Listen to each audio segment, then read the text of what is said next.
빨리 해결할 수 있는 방법 같은 건 없을까요? 사실 가장 빠른 건 통증이 느껴지시는 경우. 함부로 짜려고 하시면 피부가 다 파여서 흉터가 평생 남을 수도 있어요. 그래서 이렇게 속에서 만져지는 여드름 같은 경우에는 바로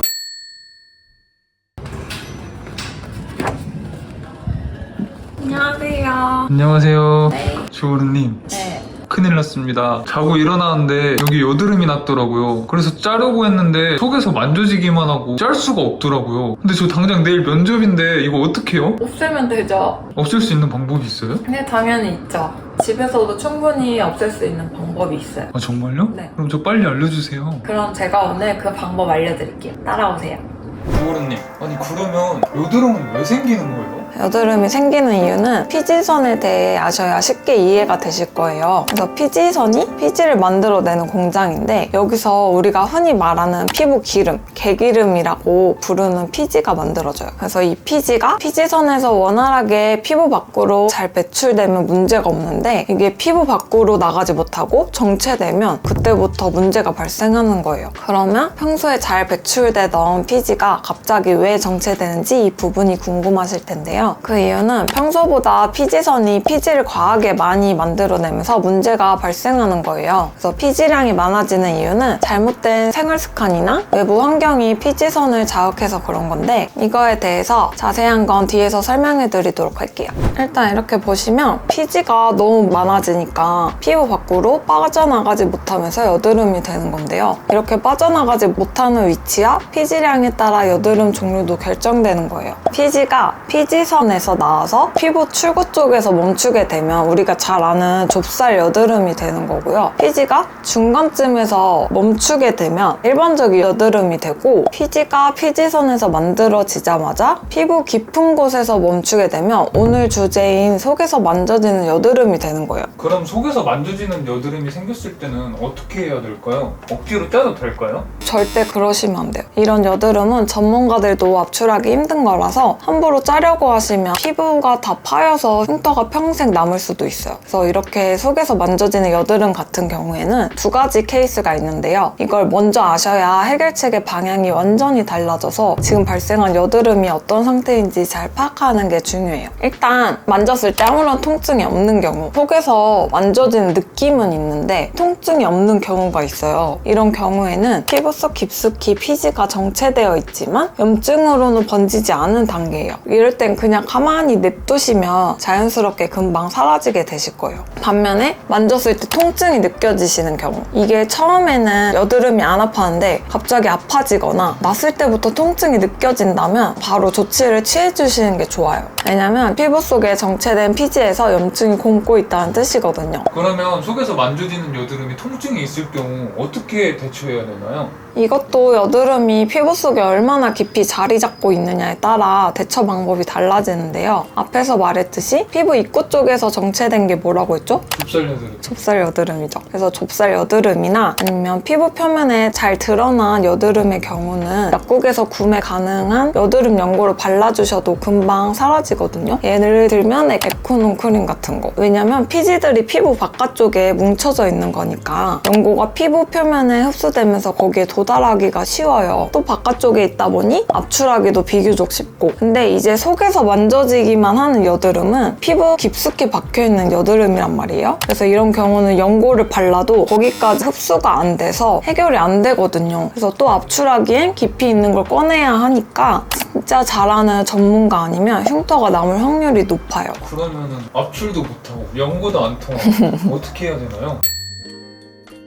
그래서 제가 추천드리는 방법은 피부과 연고를 처방받아보시는 거 추천드려요. 아까 연고는 소용없다고 하신 거 아닌가요? 이건 좀 다른 게 아까 말씀드린 거는 약국에서 처방 없이 구매할 수 있는 연고들이고 지금 말씀드린 건 피부과 처방이 있어야 가능한 연고를 말하는 거예요. 그러면 그냥 구매할 수 있는 연고와 처방 받아서 구매해야 되는 연고의 차이점이 있을까요? 그게 무슨 차이냐면 성분의 농도라고 해야 되나? 그게 가장 큰 차이인 것 같아요. 아무래도 처방받는 연고가 농도가 더 진하니까 피부에 더 깊이 침투할 확률이 높거든요. 대신 독하다 보니까 사람에 따라서 피부 자극 같은 게 있을 수는 있어요. 그래서 이렇게 발랐는데도 해결이 안 되는 여드름일 경우에는 더더더 깊이 있다는 뜻이거든요. 병원에서 처방받은 연고의 효능도 안 닿을 만큼 깊이 있다는 말씀이시죠? 맞아요. 그래서 이럴 때 먹는 약을 드셔보는 것도 추천을 드려요. 그래서 피부과 가면 처방해주는 여드름 약이 있는데 그걸 드시면 피지량을 줄여주거든요. 그러면서 속에 있는 여드름이 자연스럽게 사라지게 되는 거죠. 그게 무슨 약인데요? 피지 조절제라고 이소티논 같은 건데 이것도 단점이 있는 게 약이다 보니까 여러 부작용이 나타나기도 하고 또 효능을 보이기까지 며칠이 걸리거든요. 바로 효능이 나타나는 게 아니에요? 네, 이게 약이 효능이 좋긴 한데 입이 마르고 입술이 부르트고 눈도 너무 건조해지고 그 약이 피지 양을 줄여주는 약이기 때문에 피부가 다 건조해지거든요. 그래서 온몸이 건조해진다는 게 단점이고 그리고 임신을 준비하시는 분들은 기형아를 낳을 수 있으니까 피하시는 게 좋거든요. 그리고 소화 불량이나 아니면 진짜 드물지만 뭐 탈모 이런 것도 올 수 있고 그래서 이런 약은 의사 선생님과 잘 상담한 후에 처방을 받아서 복용을 하시는 게 좋을 것 같아요.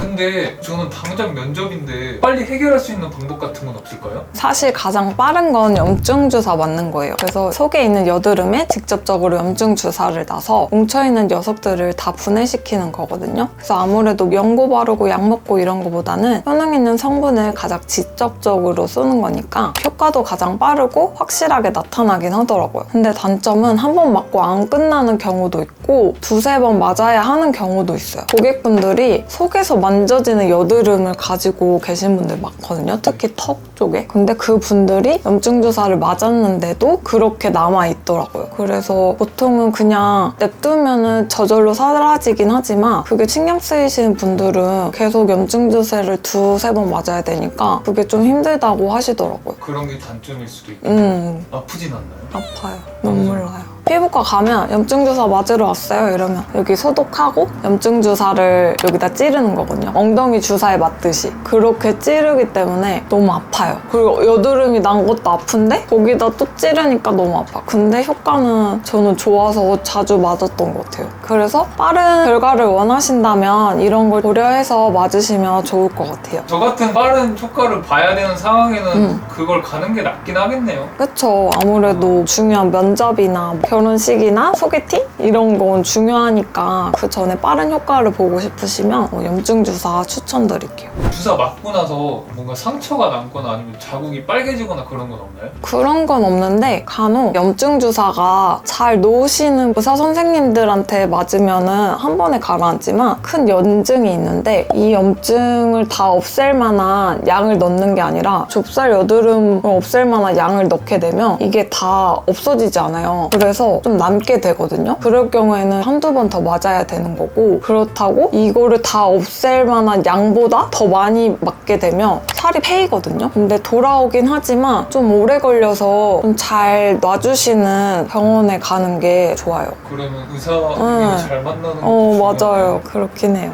그러면 애초에 이런 여드름이 안 나게 예방하려면 어떻게 하면 좋을까요? 제가 여드름의 원인이 피지량이라고 했고 우리 피지는 피지선에서 만들어진다고 했잖아요. 그래서 피지선을 자극하지 않는 습관을 유지해 주시는 게 좋은데요. 예를 들면 밀가루나 우유 같은 유제품을 너무 자주 드시게 되면 거기에 들어있는 유당이나 글루텐 같은 성분들이 피지선 활동을 활발하게 만들어줘서 피지량이 더 증가하기도 하고요. 또 여드름 나게 하는 가장 대표적인 이유 화장하고 제대로 안 씻었을 경우 그렇게 되면 피부에 남아있는 화장품 성분이 피지가 배출되는 구멍을 막게 되겠죠. 그럼 피지가 피부 속에 머물게 되고 그럼 또 여드름이 되는 거예요. 그리고 커피도 너무 자주 마시지 마시고 카페인이 피부를 건조하게 만들어가지고 피지선이 열일하게 만들거든요. 피부가 건조하게 되면 얘네들이 얘가 너무 건조하네? 그러면 기름을 내가 만들어야지? 이러면서 열심히 내뿜게 되는 거예요. 그러면 그 기름이 모공을 막고 그럼 또 좁쌀 여드름 생기고 그렇게 되겠죠.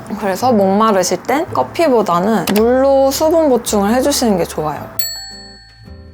그래서 오늘 내용을 정리해드리자면 여드름의 원인은 평소보다 과한 피지량이 문제가 되는 거고요. 여드름을 구분하는 방법은 피지량과 피지가 정체된 피부 깊이에 따라 여드름 종류가 달라진다고 알려드렸어요. 그래서 여기 피부 겉에 생기는 거는 좁쌀 여드름. 그 좁쌀 여드름이 햇빛에 산화되면 이렇게 블랙헤드가 되고요. 그리고 속에서 만져지기만 하는 그런 여드름. 그래서 이렇게 피부 깊이와 양에 따라서 여드름 종류가 달라진다고 생각해 주시면 되세요. 그리고 이런 건 압출이 비교적 쉽기 때문에 전문가한테 압출을 받으시면 좋고요. 속에서 만져지는 여드름 같은 경우에는 통증이 없다는 경우는 가만히 냅두시면 자연스럽게 사라지고요. 근데 만졌을 때 통증이 생기면 그때는 조치를 해주셔야 돼요. 그래서 그럴 때 여드름 연고를 발라보시거나 근데 소용이 없다 하시면 여드름 약을 복용하시고 근데 난 좀 더 빠르고 직접적으로 해결하고 싶다 하시면 염증 주사를 맞으시면 됩니다. 또 이런 여드름을 예방할 생활 습관을 말씀드리자면 유제품이나 밀가루 제품 너무 많이 드시지 마시고요. 화장했을 땐 특히 꼼꼼히 씻어주시고 커피도 자주 먹지 마시고 이런 생활 습관을 지켜주신다면 여드름을 예방하는 데 큰 도움이 되실 거예요. 진짜 저도 여드름 피부였어서 여드름이 났을 때 그 스트레스를 너무 잘 알고 있거든요. 근데 제가 이렇게 여드름을 극복하고 또 수많은 고객분들을 관리해주면서 느낀 거는 끝까지 포기하지 않고 관리하면 되긴 되더라고요. 그래서 여드름 났다고 우울해하지 마시고 제가 앞으로도 오늘처럼 도움되는 영상으로 자주 찾아뵐 거니까 우리 같이 공부하고 힘내서 여드름 다 극복해보자고요. 오늘 영상이 도움이 되셨다면 구독과 좋아요 눌러주세요. 지금까지 여러분의 피부짝꿍 주호르였습니다. 감사합니다. 안녕.